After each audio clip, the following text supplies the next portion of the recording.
நம்மளோட வாழ்க்கையில எப்படி டெய்லி புத்திசாலித்தனமா இருக்கிறது? அதாங்க பிரில்லியன்ட்டா. தினமும் எப்படி நம்ம பிரில்லியன்ட்டா வச்சுக்கிறது? அப்படின்னு உங்களுக்கு ஏதாவது தெரியுமா? உங்களுக்கு ஏதாவது ஐடியா இருக்கா? தினம் தினம் நாம எப்படி நம்மள புத்திசாலித்தனமா வச்சுக்கிறது அப்படின்ட்டுன்னு. இங்க புத்திசாலித்தனம் அப்படின்றது நம்மளோட பிறப்புல இருந்தே வர்றது மட்டும் இல்லைங்க. டெய்லி டெய்லி நம்ம செய்யற சின்ன சின்ன பழக்கங்களாலையும் ஒரு சில பயிற்சிகளாலையும் தான் நாம் அதை வளர்த்துக்க முடியும். Welcome to my channel better everyday Tamil. இன்னைக்கு இருக்கிற சூழ்நிலையில இந்த உலகத்திலையும் சரி, நாம வாழுற இந்த சமூகத்திலையும் சரிங்க, வெற்றி பெறதுக்கு புத்திசாலியா இருக்கிறது ரொம்ப ரொம்ப அவசியமான ஒண்ணு.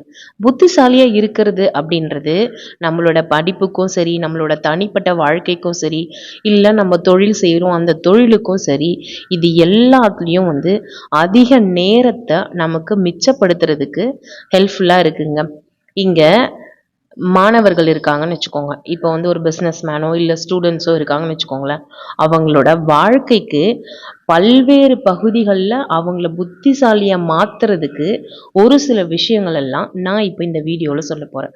இது என்ன ஸ்டூடெண்ட்ஸ்க்கு மட்டுமா அப்படின்னு கேட்டிங்கன்னா கிடையாது. பிஸ்னஸ் மேனுக்கு மட்டுமா அப்படின்னு கேட்டிங்கன்னா கிடையவே கிடையாது.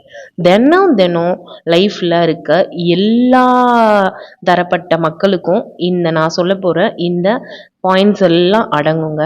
வாழ்க்கையில எல்லாருமே புத்திசாலியா இருக்கணும்னா இந்த மாதிரி ஒரு சில விஷயங்களை நமக்குள்ள நாம சேஞ்ச் பண்ணிக்கிட்டோம்னா நாமளும் அடுத்தவங்க மாதிரி ரொம்ப பிரில்லியண்டா இல்லைனாலும் பரவாயில்ல, அட்லீஸ்ட் ஒரு சில விஷயத்துலயாச்சு நம்ம நம்மள கொஞ்சம் பிரில்லியண்டா மாத்துறதுக்கு நான் சொல்ல போற இந்த விஷயம்லாம் கண்டிப்பா உங்களுக்கு ஹெல்ப் பண்ணுங்க. வாங்க வீடியோக்குள்ள போலாம்.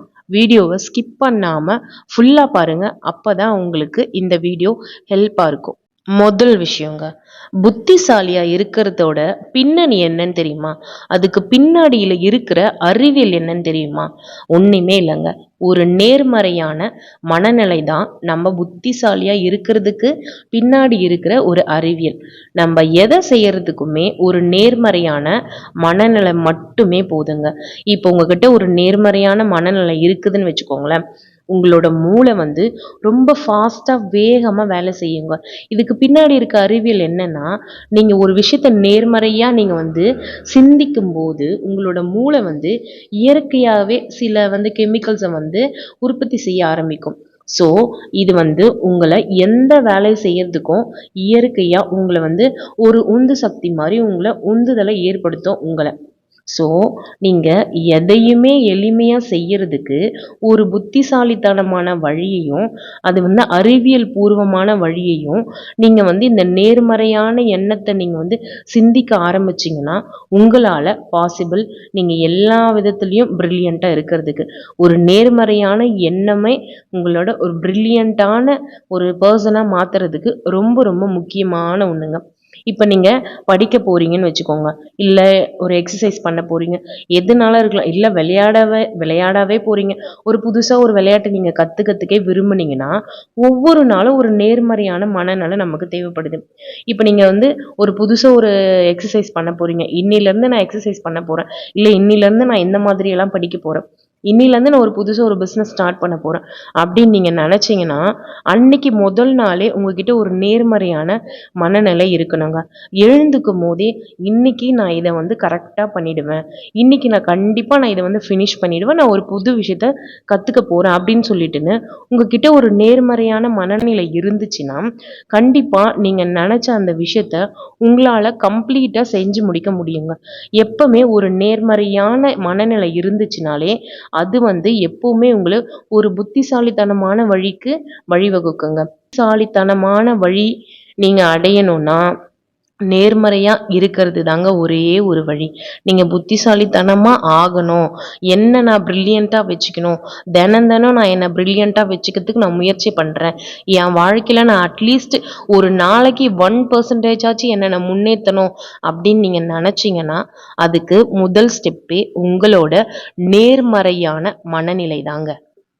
இப்போ நீங்க உங்களோட படிப்புல நீங்க வந்து பிரில்லியன்ட்டா இருக்கணும்.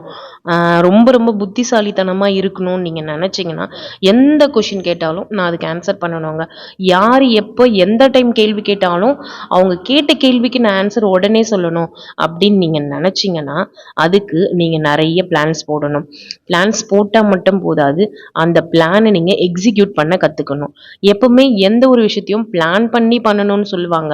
ஆனா பிளான் மட்டும் போதாது. அந்த பிளானை எப்படி கரெக்டா நம்ம எக்ஸிக்யூட் பண்றோம் அப்படின்றதுலாம் நம்மளோட புத்திசாலித்தனமே அடங்கியிருக்கு. ஸோ நீங்க படிக்கிற பசங்களா இருந்தாலும் சரி, இல்ல பிசினஸ் பண்றவங்களா இருந்தாலும் சரி, முதல்ல நீங்க ஒரு விஷயம் செய்ய போறீங்கன்னா உங்ககிட்ட ஒரு கரெக்டான தெளிவான பிளான் இருக்கணும். அந்த பிளானை எக்ஸிக்யூட் பண்றதுக்கு உங்களுக்கு அதை விட முக்கியம் மன தைரியம் இருக்கும். இது ரெண்டுமே இருந்துச்சுன்னா நீங்க அந்த விஷயத்துல கண்டிப்பா வெற்றி பெறுவீங்க. ஸோ முதல்ல பிளான் இருக்கணும். அந்த பிளானை தெளிவான பிளான் இருக்கணும். அந்த பிளானை நீங்க எக்ஸிக்யூட் பண்ணணும். இது ரெண்டுமே நீங்க பண்ணீங்கன்னா நீங்க நிச்சயமா அடுத்த கட்டத்துக்கு, அதாவது நம்ம சொல்றோம் பார்த்தீங்களா, இந்த பிரில்லியன்சியோட அடுத்த கட்டத்தை நீங்க வந்து ஜெயிச்சு தாண்டி வந்துருவீங்க. அடுத்து புதிய விஷயங்களை நீங்க கத்துக்கிட்டே இருக்கணுங்க. உதாரணத்துக்கு சொல்லணும்னா, நம்மளோட மூளை வந்து ஒரு தசை போன்றது. அதாவது மசில் மாதிரி. அதை நாம எவ்வளோக்கு அதிகமா யூஸ் பண்றோமோ அவ்வளோக்கு அவ்வளோ அது வந்து ஸ்ட்ரென்தன் ஆகும். தினமும் ஏதாவது ஒரு புதிய விஷயத்த நீங்க வந்து கத்துக்கிட்டே இருந்தீங்கன்னா, கத்துக்க நீங்க முயற்சி செஞ்சுக்கிட்டே இருந்தீங்கன்னா, அது ஒரு புதிய மொழின்னு ஒரு சில வார்த்தைகளா இருக்கலாம். அதாவது ஒரு புதிய புத்தகத்தை படிப்பதா இருக்கலாம், இல்ல வந்து ஒரு ஆவணப்படத்தை நீங்க பார்க்கறதா இருக்கலாம், டாக்குமெண்ட்ரி. நீங்க ஏதாவது எந்த விஷயத்துல உங்களுக்கு இன்ட்ரெஸ்ட் இருக்கோ அந்த ஒரு விஷயத்தை நீங்க வந்து தினம் தினம் எனிதிங், எந்த ஃபீல்டா வேணாலும் இருக்கலாம், எதுவா வேணாலும் இருக்கலாம். ஆனா தினம் தினம் நீங்க உங்க மூளையை யூஸ் பண்ணி ஒரு புதுசா ஒரு விஷயத்தை நீங்க கத்துக்கிட்டே இருந்தீங்கன்னா உங்க மூளைக்கும் நீங்க வேலை கொடுக்குற மாதிரி இருக்கும். ஸோ நம்ம மூளையை அதிகமா யூஸ் பண்ண அது ரொம்ப வலிமையாக ஆரம்பிக்கும். ஸோ இதுவும் நம்மளோட பிரில்லியன்ஸை அதிகப்படுத்துறதுக்கு, நம்மளோட பிரில்லியன்ஸை அதிகப்படுத்துறதுக்கான ஒரு வழிதான். ஃபார் எக்ஸாம்பிள் வந்து உங்களுக்கு கவிதை எழுத பிடிக்கணும், யோசிச்சு உங்களுக்கு ஒரு புதிய கவிதை எழுதுங்க. உங்களுக்கு டாக்குமெண்ட்ரி பிடிக்கணும், நீங்க டாக்குமெண்ட்ரி ஃபிலிம் பாருங்க. உங்களால அதுல இருந்து என்ன கத்துக்க முடியுது, நாம ஏன் இதே மாதிரி ஒண்ணு பண்ண முடியாதுன்னு யோசிக்க ஆரம்பிங்க. இல்ல புதுசா நீங்க ஒரு மொழியை கத்துக்கணும்னு நினைக்கிறீங்கன்னா அந்த மொழியை கத்துக்கிறதுக்கான ஸ்டெப் எடுங்க. உங்களுக்கு எதுனாலுங்க, உங்களுக்கு குக்கிங் பிடிக்குமா, நம்ம இன்னைக்கு இந்த ரெசிபி செய்ய போறோமா, இந்த ரெசிபியை எப்படி செய்யணுன்றத கத்துக்க ஆரம்பிங்க.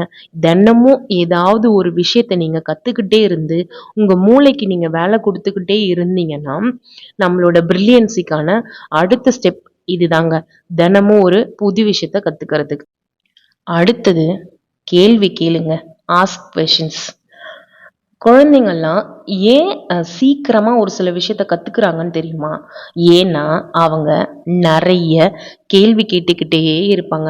ஏன் இது இப்படி வந்துச்சு, ஏன் இது இப்படி இருக்கு, வானத்துல ஏன் இப்படி இருக்கு, குழம்பு ஏன் இந்த கலர்ல இருக்கு, ஆப்பிள் ஏன் இந்த கலர்ல இருக்கு, இது ஏன் கீழே போட்டா விழுது, இந்த மாதிரின்னு நிறைய நிறைய கேள்விகளை குழந்தைங்க நம்ம கிட்ட கேட்டுக்கிட்டே இருப்பாங்க. ஸோ அதனால அவங்க வந்து சீக்கிரமா கத்துக்கிறாங்க. ஆனா நாமெல்லாம் பெரியவங்களான பிறகு கேள்வி கேட்கறதே நிறுத்திடுறோங்க. நமக்குள்ள அந்த சிந்தனை திறன் அப்படின்றது ஒண்ணு இல்லாமையே போயிடுச்சு. யாராவது ஏதாவது ஒண்ணு சொன்னாங்கன்னா, ஓ அப்படியா அப்படின்னு சொல்லிட்டு நம்ம அதை அக்செப்ட் பண்ணிக்க ஆரம்பிச்சிடும். திருப்பி இது ஏன் வந்துச்சு, எதனால வந்துச்சு அப்படின்றத நம்ம அந்த கேள்வியே கேட்கறது இல்லை. நம்ம வளர வளர நம்ம மெச்சூர் ஆகுறமே தவிர ஆனா கேள்வி கேட்கறதையே நாம மறந்துடுறோங்க. இதனால நம்மளோட சிந்தனை திறன் வந்து கம்மியாயிடுது. ஃபார் எக்ஸாம்பிளுக்கு நீங்க ஒரு நியூஸ் படிச்சீங்கன்னு வச்சுக்கோங்களேன். நியூஸ் பேப்பர்லயோ இல்ல நீங்க ஃபோன்லயோ ஒரு நியூஸை பார்க்குறீங்க, இல்ல படிக்கிறீங்கன்னா, இது ஏன் நடந்துச்சு, இதுக்கு பின்னாடி என்ன இருக்கு அப்படின்னு சொல்லிட்டுன்னு என்னைக்காவது நம்ம சிந்திச்சிருக்கோமா? ஓகே, இப்படி ஒரு நியூஸ் நடந்துச்சு, ஐயோ பாவம், உச்சி கொட்டிட்டு நம்ம அதை கடந்து போயிடுறோங்க. ஆனா இது ஏன் நடந்துச்சு, இதுக்கு பின்னாடி என்ன, இதோட பின் விளைவுகள் என்ன அப்படின்னு சொல்லிட்டுன்னு நம்ம யாருமே கேள்வி கேட்கறதே கிடையாது. நம்ம கேள்வி கேட்கறதையே மறந்துட்டோம்.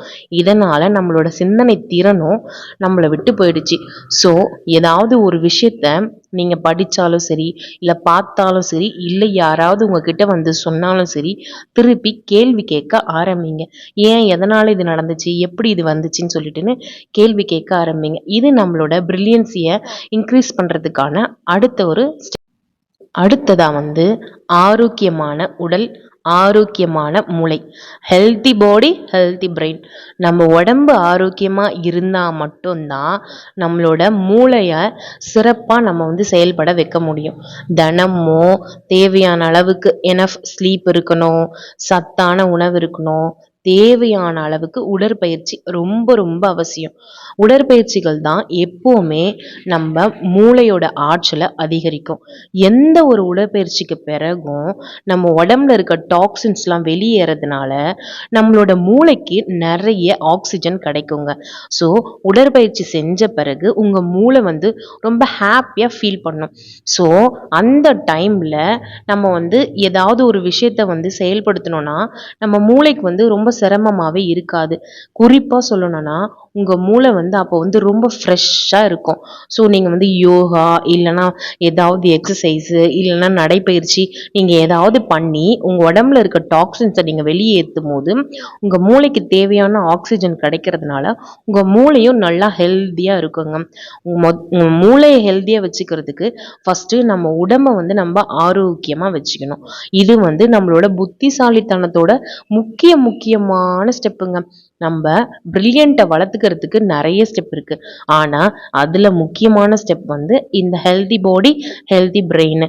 அதை விட முக்கியம் நீங்கள் ஒரு நாளைக்கு 7லேருந்து 8 மணி நேரம் தூங்குறது உங்களோட மூளைக்கு ஒரு புத்துணர்ச்சி அளிக்கும். ரெண்டாவது நீங்கள் கரெக்டான உணவை சாப்பிட்றது, பழங்கள், காய்கறிகள், ப்ரோட்டீன் ரிச் ஃபுட்டு இந்த மாதிரி நிறைய சாப்பிட்றதுனால இது உங்களோட மூளை செயல்பாட்டிற்கும் அதிகமாக ஹெல்ப் பண்ணுங்க. தினமும் குறைஞ்சது 30 நிமிடமாவது நீங்கள் உடற்பயிற்சி செய்யணும். இல்லை என்னால் உடற்பயிற்சி செய்ய முடியாது, என்னோட பாடி அதுக்கு ஒத்துழைக்காதுன்னா ஜஸ்ட் 30 மினிட்ஸ் ஆச்சும் நீங்கள் வாக்கிங் போகணும். இதெல்லாம் நீங்கள் பண்ணும்போது உங்கள் மூளைக்கு போகிற ரத்த ஓட்டம் அதிகரிக்கும். உங்களோட புதிய நரம்பு செல்கள்லாம் உருவாக ஆரம்பிக்கும். இதனால உங்க மூளை வந்து ஃப்ரெஷ்ஷாக இருக்கும். உங்களால் அதிகமாக யோசிக்க முடியும். உங்களாலேயும் ஒரு சில விஷயத்த பிரில்லியண்ட்டாக திங்க் பண்ண அடுத்தது விமர்சன சிந்தனையை நீங்கள் வளர்த்துக்கணுங்க. அதாவது டெவலப் கிரிட்டிக்கல் திங்கிங். எந்த ஒரு தகவலையும் நீங்கள் அப்படியே அக்செப்ட் பண்ணிக்க கூடாதுங்க. அதை பற்றி நீங்கள் ஆழமாக சிந்திச்சு விமர்சன சிந்தனையை நீங்கள் வளர்த்துக்கணுங்க. ஒரு விஷயத்தில் நிறைய பேஜஸ் இருக்குங்க. இப்போ ஒரு காயின் எடுத்துக்கிட்டோம்னா அதுக்கு 2 பக்கம் இருக்குது. அதே மாதிரி தான் ஒருத்தவங்க ஒரு விஷயத்தை உங்ககிட்ட வந்து சொன்னாங்கன்னா அதுக்கு 2 சைடு இருக்குது. சொன்னவங்க சைடு ஒன்று இருக்குது, ரெண்டாவது விக்டிம் சைடு ஒன்று இருக்கும், ஆப்போசிட் சைட்லேயும் ஒன்று இருக்கும். நம்ம எப்பவுமே ஒரு சைடை மட்டும்தான் கேட்டுட்டு பாடுறா இவன் இப்படி பண்ணிட்டான் இல்லை இப்படி நடந்துச்சு இந்த விஷயம் அப்படின்னு சொல்லிட்டு ஜட்ஜ் பண்ணிட்டு இது இப்படிதான் நடந்திருக்கும், இதோட உண்மைத்தன்மை இதுதான் சொல்லிட்டுன்னு நாமளே அதை நம்பிடுவாங்க.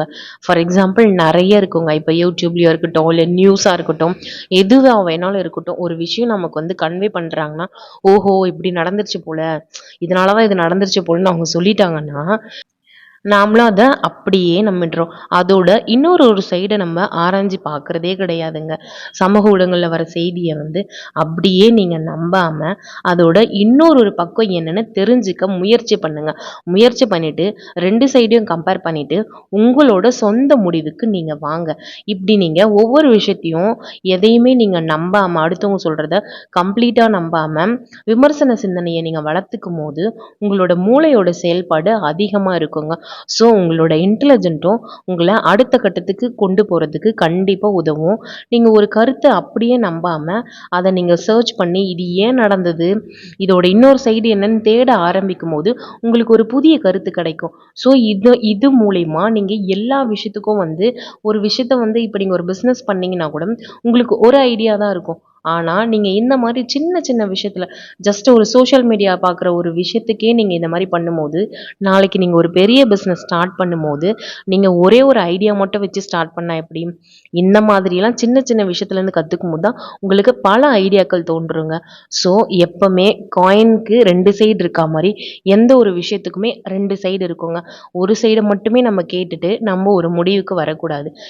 ஒரு சைடையும் நீங்கள் கேட்டுட்டு நீங்களாவே ஒரு சொந்த முடிவை உருவாக்குங்க. அவ்வளோதாங்க. அண்ட் உங்களோட மூளைக்கு நிறைய பயிற்சி கொடுங்க. என்னது மூளைக்கு பயிற்சி அப்படின்னு கேட்டிங்கன்னா, ஆமாங்க, ஒன்றுமே இல்லை. நம்ம தினம் தினம் விளையாடுற ஒரு சில பசில்ஸு, பிரெயின் கேம்ஸு இதெல்லாம் விளையாடுங்க. புதிர் விளையாட்டுகள் அது எதுவாக வேணாலும் இருக்கலாங்க. சுடோக்கா இருக்கலாம், இல்லை இந்த குறுக்கெழுத்து போட்டியெல்லாம் இருக்கும் பார்த்தீங்களா, வேர்ட் கிராசிங், செஸ்ஸு, வேற எதெல்லாம் மூளைக்கு வேலை கொடுக்குற விளையாட்டுன்னு சொல்லிட்டுன்னு சர்ச் பண்ணி டெய்லி ஒரு 10 மினிட்ஸ் நீங்கள் அதில் டைம் பண்ணுங்க. எதையோ நம்ம டைம் ஸ்பெண்ட் பண்ணுறோம். இன்ஸ்டாகிராம், யூடியூபு, ஏதோ ஒன்றுங்க, ட்விட்டரு அப்படி இப்படின்னு சொல்லிட்டுன்னு நம்ம ஒரு நாளையில் 12 மணி நேரம் அதில் தான் டைம் ஸ்பெண்ட் பண்ணுறோம். அட்லீஸ்ட் ஒரு 10 மினிட்ஸ் நம்மளோட மூளைக்கு வேலை கொடுக்குற மாதிரி இந்த மாதிரி சின்ன சின்ன விஷயத்தெல்லாம் நீங்கள் விளையாண்டிங்கன்னா அது நம்மளோட சிந்தனை திறனை வந்து தூண்ட ஆரம்பிக்கும். தினமும் ஒரு சில நிமிடங்கள் வந்து நீங்கள் இந்த மாதிரி விளையாடும் போது உங்கள் மூளை வந்து ரொம்பவே சுறுசுறுப்பாக வச்சுருக்கிறதுக்கு நமக்கு ரொம்ப ரொம்ப ஹெல்ப் பண்ணுங்க. உங்களோட ஃப்ரெண்ட்ஸோட நீங்கள் செஸ் விளையாடலாம், இல்லைனா மெமரி கார்டெலாம் இருக்கும் இல்லைங்களா, அந்த மெமரி கேம்ஸு அது மாதிரி ஏதாவது விளையாடலாம். இப்போ தான் நமக்கு எல்லாமே ப்ளே ஸ்டோர்லேயே கிடைக்குது இல்லைங்க, எல்லாமே நம்ம கையிலேயே தான் இருக்குது, நம்ம கையில் இருக்க நம்ம ஃபோன்லேயே தான் இருக்குங்க. இங்கே word crossing game, memory games, அதுக்கப்புறம் செஸ்ஸு எதுவாக வேணாலும் இருக்கட்டுங்க. உங்கள் பிரெயின் கேம்ஸ்ன்னு சொல்லிட்டுன்னு நீங்கள் ப்ளே ஸ்டோரில் போட்டாலே வரப்போகுதுங்க. அதில் ஜஸ்ட் ஒரு 10 மினிட்ஸ் நீங்கள் டைம் ஸ்பெண்ட் பண்ணி பாருங்கள். உங்களோட மூளைக்கு ஒரு சில நேரத்தை கொஞ்சம் இதுக்காக ஒதுக்குங்க. எனி டைம் சோஷியல் மீடியாலே இருக்கிறதுக்கு பதிலாக ஜஸ்ட் ஒரு 10 மினிட்ஸ் நீங்கள் இதில் டைம் ஸ்பெண்ட் பண்ணி பாருங்கள். உங்கள் மூளையோட சிந்தனை திறனையும் இது அதிக அளவில் தூண்டும். ஸோ நம்மளோட மூளையோட சிந்தனை திறன் தூண்ட ஆரம்பிச்சதுன்னா என்ன ஆகும், நமக்குள்ள தானே ஒரு பிரில்லியன்சி வளர ஆரம்பிக்குங்க. அண்ட் ஃபைனலி தள்ளி போடுறத தவிர்க்க ஆரம்பிக்கணுங்க. ப்ரோக்ராஸ்டினேஷன், எந்த ஒரு விஷயத்தையும் நம்ம நாளைக்கோ இல்லை காலையில் பண்ண ஆரம்பிக்கிறது மதியமோ அப்படின்னு சொல்லிட்டுன்னு தள்ளி போடவே ஆரம்பிக்காதீங்க. நாம் இன்னைக்கு நிகழ்காலத்தில் இருக்கோன்னு வச்சுக்கோங்க. நிகழ்காலம் அப்படின்றது இன்னைக்கு தாங்க. நாளைக்கு என்ன நடக்கும், இல்லை அடுத்த நொடி என்ன நடக்கும்னே தெரியாத உலகத்தில் தான் நாம் வாழ்ந்துட்டுருக்கோம். ஸோ நீங்கள் ஒரு விஷயத்தையும் நீங்கள் நாளைக்கோ இல்லை ஈவினிங்கோ அந்த மாதிரி நீங்கள் நேரத்தை ஒத்தி வைக்கும் போது அந்த விஷயத்தை நீங்க தள்ளி போடும்போது அதுக்கு நீங்க என்ன தெரியுமா அர்த்தத்தை கொடுக்குறீங்க, உங்களோட சோம்பேறித்தனம் அப்படின்றதாங்க அர்த்தம். உங்களோட சோம்பேறித்தனம் அதிகமாச்சுன்னா மட்டும்தான் நம்ம ஒரு விஷயத்தையே தள்ளி போட ஆரம்பிப்போம். நீங்க தள்ளி போடுறதையே அதை ஒரு பயிற்சி மாதிரி நீங்க செஞ்சுட்டே இருப்பீங்க. இன்னைக்கு இல்லையா, ஈவினிங் வந்த பிறகு ஒரு மாதிரியா இருக்கு, சரி நாளைக்கு பார்த்துக்கலாம் அப்படின்னு சொல்லிட்டு நீங்க தள்ளி போட உங்களோட புத்திசாலித்தனமும் தள்ளி போய்கிட்டே தாங்க இருக்கும். எந்த ஒரு விஷயத்தையும் தள்ளி போடாதீங்க. சின்ன விஷயமா இருந்தாலும் சரி, பெரிய விஷயமா இருந்தாலும் சரி, நீங்க தள்ளி போடும் போதெல்லாம் நீங்க ஞாபகம் வச்சுக்க வேண்டியது ஒரே ஒரு விஷயம்தான், அடுத்த நொடி நிச்சயம் இல்லாத வாழ்க்கை தாங்க நாம வாழறது. ஸோ எந்த ஒரு விஷயத்தையும் தள்ளி போடாதீங்க. எதுவா வேணாலும் இருக்கலாம். ஆஃபீஸில் வந்து ஏதாவது உங்களுக்கு ஒர்க் கொடுக்குறாங்கன்னா, நாளைக்கு தானே கேட்டாங்க நம்ம ஈவினிங்காக செஞ்சுக்கலாம் அப்படின்னு நினைக்காதீங்க. நீங்கள் செஞ்சு வச்சுடுங்க. செஞ்சு வச்சுட்டிங்கன்னா நீங்கள் எப்போ கேட்டாலும் அதை எடுத்து கொடுக்குற மாதிரி நீங்கள் ஒரு நிலைமையை உருவாக்கிட்டீங்கன்னு வச்சுக்கோங்களேன். நீங்கள் அந்த தள்ளி போடுறதையே உங்கள் வாழ்க்கையிலேருந்து தூக்கிட்டீங்கன்னா உங்களை விட ஒரு பிரில்லியன்ட்டானவங்க யாருமே இல்லைங்க. உங்ககிட்ட இந்த ஒரு குணம் இருந்துச்சுன்னு வச்சுக்கோங்களேன், அதுவே போதுங்க. நீங்கள் வாழ்க்கையில் பெரிய இடத்துக்கு போகிறதுக்கும் நீங்கள் வெற்றியாளராக மாறுறதுக்கும் இந்த தள்ளி போடாமல் அன்னன்னை வேலையை அப்பப்போ வேலையை நீங்கள் அப்போவே செய்கிறவங்களா இருந்தீங்கன்னா இதுவே உங்களுக்கு வந்து மிகப்பெரிய ஒரு ஒழுக்கத்தை கற்றுக் கொடுக்குங்க. இது யாருக்காக இருந்தாலும் பொருந்தும். ஸ்டூடெண்ட்ஸாக இருக்கலாம், ஹவுஸ் ஒய்ஃப்ஸாக இருக்கலாம், ஆஃபீஸில் ஒர்க் பண்ணுறவங்களா இருக்கலாம், எனிதிங் யாருக்கு வேணும்னாலும் இந்த ஒரு விஷயம் கண்டிப்பாக பொருந்தும். ஏன்னா நம்ம வாழ்க்கையில் நம்ம தினம் ஒவ்வொரு விஷயத்த தள்ளி போட்டுக்கிட்டே தான் இருப்போம். நீங்கள் தள்ளி போடாமல் காலத்தை கடத்தாமல் நிகழ்காலத்தில் இதை நீங்கள் செய்யணும்னு நினச்சிங்கன்னா அதை நீங்கள் செய்ய ஆரம்பிச்சிடுங்க. நாளைக்கு என்ன நடக்கும் அப்படின்றதே நமக்கு ஒருபோதும் தெரியாது. அப்படி இருக்கும்போது உங்களோட வேலையை நீங்கள் அடுத்த நாளைக்கு தள்ளி வைக்கும் போது என்ன நடக்கும்னா பெரும்பாலும் உங்களோட சோம்பேறித்தனம் தான் அதிகமாகுங்க. ஸோ அன்னனை வேலையை அன்னன்னைக்கு செய்ய ஆரம்பிங்க. நான் சொன்ன இந்த விஷயத்தெல்லாம் நீங்கள் ஃபாலோ பண்ணீங்கன்னா தினமும் நீங்கள் 1% முன்னேறினீங்கன்னா போதும், 100வது நாளில் நீங்கள் 100% வந்து முன்னேறி வந்திருப்பீங்க. அதாவது உங்களோட புத்திசாலித்தனத்தை அதிகப்படுத்திருப்பீங்கங்க. அவ்வளோதாங்க. உங்களோட அறிவுத்திறன் வந்து நிச்சயம் மேம்படும் இந்த விஷயத்தெல்லாம் நீங்கள் ஃபாலோ பண்ணீங்கன்னா. இங்கே புத்திசாலித்தனம் அப்படின்றது ஒரு டார்கெட்லாம் கிடையாது, ஒரு இலக்கு அப்படிலாம் கிடையவே கிடையாது. அது வந்து ஒரு தொடர்ச்சியான ட்ராவல் மாதிரி, ஒரு பயணம் மாதிரி. நம்ம கூட சப்போர்ட்டை வந்து தொடர்ந்து நம்ம கூடவே பயணிச்சுட்டே இருக்கும். ஒவ்வொரு நாளும் நீங்க ஒரு ஒரு படியா முன்னேறி வந்தா மட்டும்தான் நீங்க புது புது விஷயத்த கத்துக்கிட்ட முடியும். உங்களோட மூளையவும் நீங்க ஒரு சவால் செய்யறதுக்கான ஒரு விஷயமும் இதுதான். நீங்க பிரில்லியண்டா இருக்கணும்னா இந்தந்த விஷயத்த நீங்க ஒவ்வொரு நாளைக்கு ஒன்னொன்னாவாச்சும் ட்ரை பண்ணி பாருங்க. ஏன்னா 1% ஒரு நாளைக்கு முன்னேறினீங்கன்னா 100வது நாள் நீங்க 100% முன்னேறி இருப்பீங்க. ஸோ உங்களோட புத்திசாலித்தனமா மாறுறதுக்கு இந்த விஷயத்தெல்லாம் நீங்க நிச்சயமா ஃபாலோ பண்ணி பாருங்க. அவ்வளோதாங்க இந்த வீடியோ. இந்த வீடியோ பிடிச்சிருந்துச்சுன்னா மறக்காம லைக் பண்ணுங்க. உங்களோட ஃப்ரெண்ட்ஸ் அண்ட் ஃபேமிலிக்கு ஷேர் பண்ணுங்க. இது போல பயனுள்ள தகவல்களை நீங்க தெரிஞ்சுக்கணும்னா நம்மளோட சேனலை சப்ஸ்கிரைப் பண்ணி வச்சுக்கோங்க. மறக்காம வீடியோக்கு லைக் போட்டுருங்க. நான் நெக்ஸ்ட் வீடியோல வந்து உங்களை மீட் பண்றேன். தேங்க்யூ.